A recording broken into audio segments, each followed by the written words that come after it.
या तो आप आस्तिक हो सकते हैं या आप नास्तिक हो सकते हैं। दो बातों में से एक बात आपके साथ ज़रूर होगी। लेकिन यदि आप नास्तिक भी हैं तो एक बात आपको ज़रूर माननी पड़ेगी कि कोई ना कोई एक अलौकिक शक्ति इस दुनिया में ज़रूर है जो सभी इस दुनिया में रहने वाले लोगों का पेट पालन कर रही है। गंगा माँ भी उन्हीं शक्तियों में से एक है जिसे कहा जाता है कि साक्षात जो धरती पर दिखाई देती है वो गंगा माँ अपने कपाट खुलने से लेकर कपाट बंद होने तक तमाम जितनी भी परंपराएं यहाँ पर चलती हैं उससे किसी न किसी रूप में किसी न किसी धर्म विशेष के लोगों का पेट पालन होता है। यानी प्रत्यक्ष अप्रत्यक्ष रूप से माँ गंगा लोगों की जीवनदायिनी बनी हुई है। तो आज गंगोत्री के लिए प्रस्थान कर गई है माँ गंगा की डोली। मुखवा से प्रस्थान करके आज मार्कंडेय मंदिर इस तीर्थ पर यहाँ अल्प विश्राम के बाद यहाँ से देवी मंदिर के लिए रवाना हो गई है। और अक्षय तृतीया पर हर वर्ष की तरह परंपरागत पूजा अर्चना के साथ माँ गंगा के कपाट खुल जाएंगे। गिरीश गैरोला, मेरू रहबार, मुखवा, उत्तरकाशी।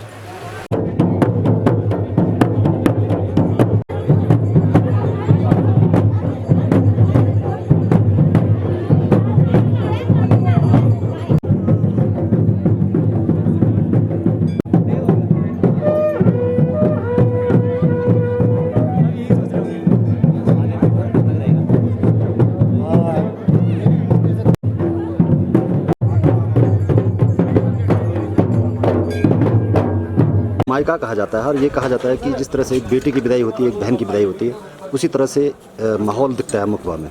किस तरह की तैयारियां होती हैं? आज यहाँ पे बड़ा हर्ष और उल्लास है। आज माँ गंगा जी की यहाँ से जो भोग मूर्ति है वो ठीक 12:15 पर यहाँ से गंगोत्री के लिए प्रस्थान करेगी।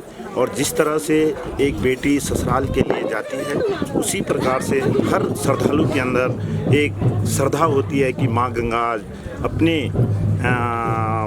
मुख्य जो है गंगोत्री धाम के लिए प्रस्थान कर रही है।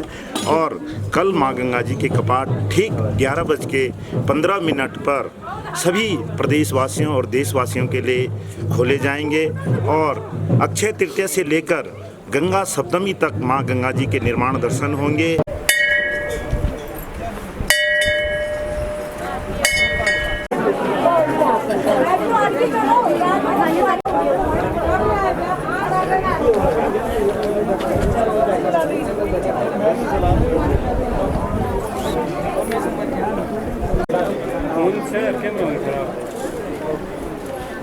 अक्षय तृतीयाम तो शक्तुदाना फलप्रदा। ये अक्षय जो तृतीया है ये महापर्व है। इसमें से सतयुग का भी उदय हुआ है और परशुराम जी की जयंती भी है और भगवान का जो छठा अवतार है परशुराम जी का भी इसमें जन्म हुआ है। और यही महाभारत का जो युद्ध है ये भी यहीं पर थमा था, यानी जो धर्म युद्ध था अक्षय तृतीया के दिन वो भी शांत हो गया था। और तत्पश्चात जो ये कलयुग का प्रादुर्भाव हुआ और इसमें अक्षय तृतीया जो है वो सतयुग से लेकर आज तक इसका जो मातम है वो चलता आ रहा है। इसी में माँ गंगा के कपाट खुलते हैं और हमारे चार धाम में भी यात्रा प्रारंभ हो जाती है। यहाँ पर पितरों के लिए भी और मोक्ष के लिए सबसे आगे ये जगह मानी जाती है। कहा गया है कि यावत अस्ति अयम तो ए गंगा तो ए शुवर्धते तावत वर्ष सहस्त्राणी दिव्य लोकम महीयते। जो लोगों की राख हड्डियाँ तक भी अगर यहाँ तक पहुँच जाए, अगर वो शरीर नहीं भी आए हों तब भी उनके राख भी अगर यहाँ पहुँच जाती है तो जब तक माँ गंगा में वो राख रहती है, हड्डियाँ रहती हैं, तब तक वो दिव्य लोक में निवास करता है। अगर कोई सदेह यहाँ आ जाता है और माँ गंगा के इस परम धाम का दर्शन कर लेता है तो इसमें लिखा हुआ कि नाम गोत्र समूचार्य योद्ध अध्याक्षाक्र मंत्र वे। उसी तक नहीं बल्कि उसके जितने भी पित्र है 10 पूर्वान 10 सप्रान 19 पुरुषान पवित्र कर तुम 21 पीढ़ी तक के पित्र जो होते हैं, 7 पीढ़ी पिता की, 7 पीढ़ी माँ की, 7 पीढ़ी जो है हमारे ससुर कुल की हो गई। तो ऐसे जो हैं गुरु ससुर बंधु नाम भी चांति बांधवा स्मृता, इनको अगर हम यहाँ स्मरण करते हैं और जिसका नाम इस भूधरा पर उच्चारण किया जाता है, इसका स्मरण किया जाता है, उसे भी मोक्ष प्राप्त होता है। कहा गया है कि गंगा गंगेत यो भूर्यात यो जनानाम शतैरपि मुच्यते सर्व पापेभ्यो विष्णुलोकम च गच्छति। माँ गंगा का नाम स्मरण भी अगर कोई 100 योजन दूर से भी कोई करता है और गंगा के लिए लालायित होता है तो उसका भी मोक्ष हो जाता है। लेकिन जो लोग यहाँ आते हैं मोक्ष कामना के लिए तो उन्हें भी वो मोक्ष प्रदान करती है। ऐसा हमारा धर्म का जो है यह विज्ञान है। और आज सभी लोग यहाँ पर इसीलिए आए हैं कि अक्षय तृतीया के दिन शक्तुदान फलप्रदा, जिसकी जो सामर्थ्य है अगर वो उस दान को कर देता अक्षय हो जाता है। आज कोई नया घर प्रवेश करना चाहे, नई भूमि का पूजन करना चाहिए, नया अगर कोई वाहन लेना चाहता है वो है। तो इसीलिए जैसे माँ दीपावली भी महालक्ष्मी की पूजा है और आज भी जो अक्षा जो ये तीज है ये भी महालक्ष्मी की पूजा है। कहीं ना कहीं धन की देवी की है। इन्हीं माँ धन से धर्म नहीं हो सकता है तो धन के लिए वो धन जो धर्म को आगे बढ़ाए इसके लिए आज कामना की जाती है।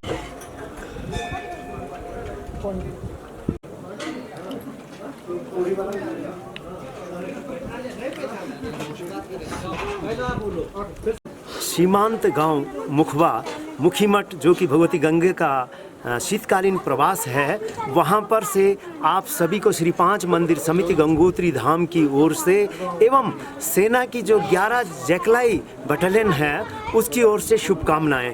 यहाँ पर जो है आज भगवती गंगा 12:15 पर उसकी भोग मूर्ति गंगोत्री धाम के लिए प्रस्थान कर रही है।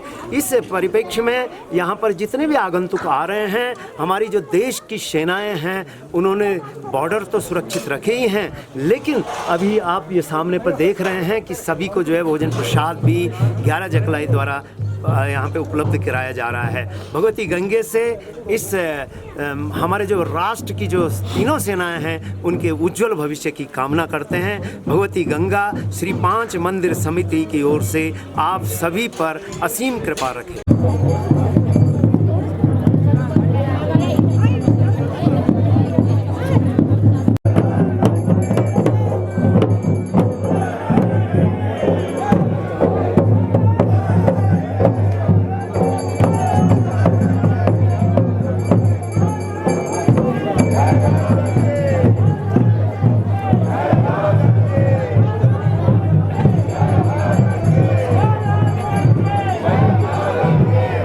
हेलो।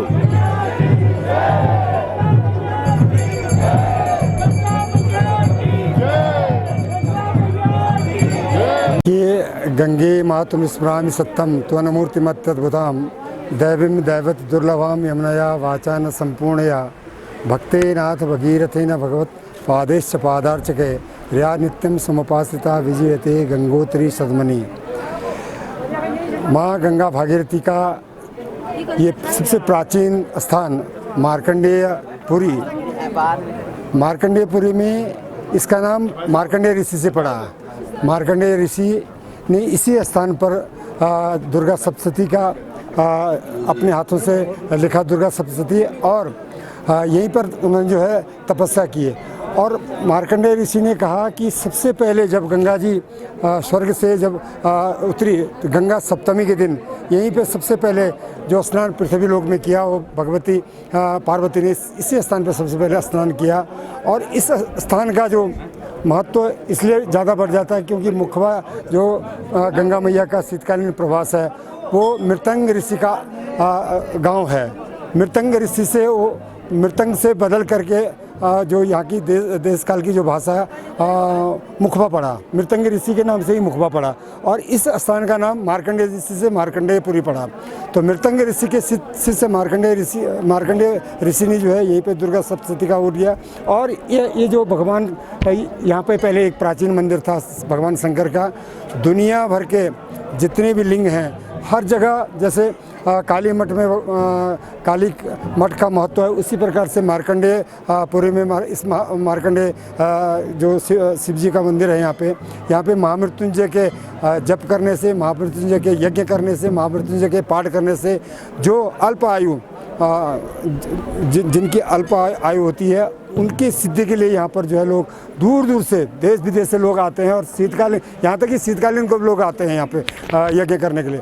और इसका एक जीता जागता उदाहरण है कि पूरी दुनिया में हिमांचल का जो देवी है हिमांचल की जो देवी है, हिमांचल की देवी यहाँ से गाड़ी से नहीं आएगी, वो इधर से जो बॉर्डर है जलंधर घाट है उधर से होकर के यहाँ आती है। और यहाँ आकर के वो देवी हिमाचल की जो देवी है पूरे जितनी भी देवी हैं, ज्वालपा देवी जितनी भी देवी हैं, उन देवी में से जो देवी ज्वालपा देवी यहाँ हर साल कम से कम 3 बार यहाँ पे आते। तो इसी स्थान पर आकर के परंपरा से महामृत्युंजय जप और एक रात्रि विश्राम यहाँ करते हैं। और तब से ये परंपरा प्राचीन काल से परंपरा चली आ रही है। सब लोग जो है यहाँ पे महामृत्युंजय जप करके जो है अपना जो है पुण्य अर्जित करते हैं। मौजूद और भारतीय सेना के जवान अपने बैंड धुन के साथ मुखबा मंदिर में मौजूद हैं। डोली यात्रा यहाँ से निकलकर मार्कंडेय मंदिर तक जाएगी। वहाँ पर अल्प विश्राम के बाद अगला विश्राम देवी मंदिर में।